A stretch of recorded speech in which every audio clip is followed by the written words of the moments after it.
চলুন বন্ধুরা, আজকে তৈরি করব কচুরলতি মাখা। তার জন্য কী আছে দেখে নিন। কচুরলতি আমি ভালো করে পরিষ্কার করে ধুয়ে নিয়েছি।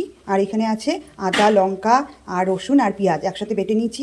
লবণ আছে, জিরের গুঁড়ো, হলুদ গুঁড়ো, মিট মশলা আর ইলিশ মাছের মাথা। তাহলে আজকে তৈরি করব কচুরলতিটাকে প্রেসারে সেদ্ধ করে নেব। আপনারাও এরকমভাবে প্রেসারে দিয়ে সেদ্ধ করে নেবেন। দুটো সিটি ফেললেই কচুরলতি। কড়াইয়ে তেল দিয়ে তেল গরম হয়ে গেছে, এবার কালো জিরে ফোড়ন দিয়ে দেবো। যে ইলিশ মাছের মাথাগুলো ছিল ওগুলো দিয়ে দেবো। টমেটো কুচিগুলো দিয়ে দিলাম।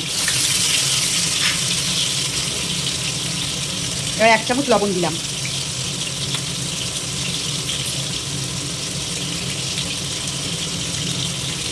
হলুদ গুঁড়ো দিলাম 1.5 চামচ মতো হলুদ গুঁড়ো দিলাম। এখানে যে আদা, লঙ্কা, পেঁয়াজ, রসুন বাটাটা বেটে নিয়েছিলাম সেটা দিয়ে দেবো। দিয়ে এবার এটা ভালো করে লতিগুলো সেদ্ধ করা হয়ে গেছে। এইভাবে কচুরলতিগুলো ভালো করে সেদ্ধ করে নেবেন। মশলাটা বেশ সুন্দর করে ভাজা ভাজা হয়ে গেছে, আর ইলিশ মাছের মাথাটাও বেশ সুন্দর ভাজা ভাজা হয়ে গেছে। এবার এর মধ্যে আমরা কচুরলতিটা দিয়ে দেবো।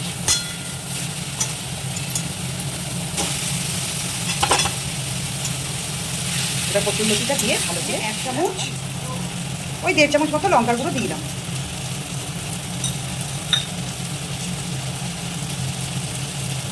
এবার দেবো জিরের গুঁড়ো।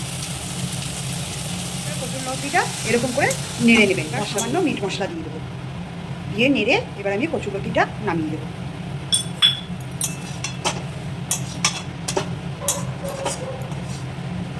দেখবেন কচুরলতিটা মাখাটা যেন এরকম শুকনো শুকনো হয়ে যায়, তবে কিন্তু কচুরলতিটা রেডি হয়ে যায়। কি সুন্দর তৈরি হয়ে গেছে কচুরলতি মাখা।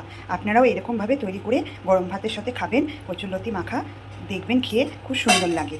যদি আমার এই কচুরলতি মাখা রেসিপিটা আপনাদের পছন্দ হয়ে থাকে তবে প্লিজ একটা সাবস্ক্রাইব আর লাইক করে দেবেন অবশ্যই। ধন্যবাদ।